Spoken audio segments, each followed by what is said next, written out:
Assalamualaikum, salam sejahtera. Projek DIY kali ini kita akan pasang lampu di ceiling, plaster ceiling ataupun gypsum board.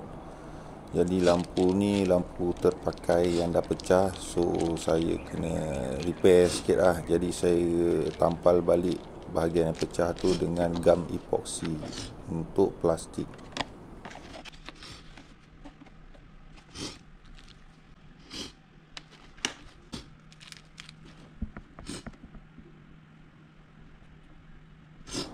Okey, setelah 30 minit gam dah kering, so kita boleh mulakan untuk pemasangan lampu tersebut.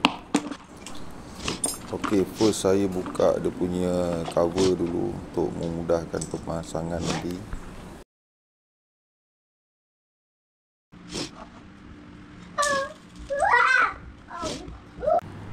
Langkah seterusnya kita akan pasang bracket lampu lah.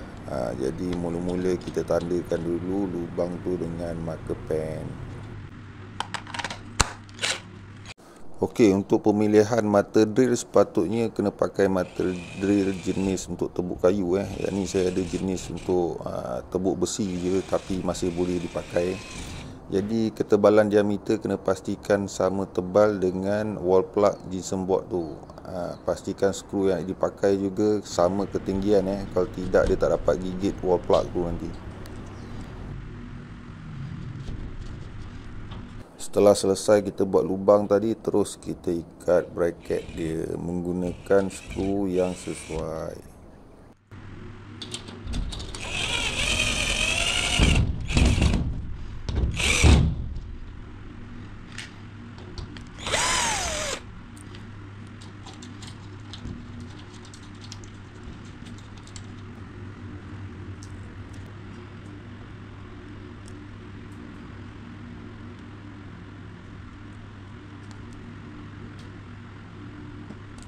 Untuk keselamatan dan untuk cek sistem wiring sambil tu kita boleh test power lah untuk setiap kabel.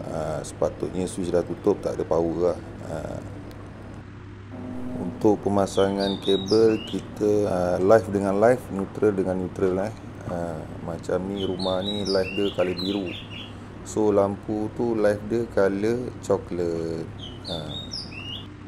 Konsep penyambungan kabel sama juga dengan lampu-lampu yang lain. Contoh lampu LED yang panjang tu sama je konsep dia. Lampu mentol ke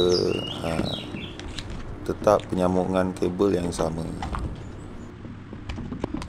Okey, untuk lampu jenis ni saya ada sediakan link Shopee dekat bahagian description. Siapa berminat untuk pembelian boleh klik dekat description link Shopee yang saya sediakan. Okey, semua selesai pemasangan lampu di plaster ceiling. Terima kasih kerana menonton. Jangan lupa subscribe. Semoga video ni manfaat untuk semua. Selamat mencuba. Assalamualaikum.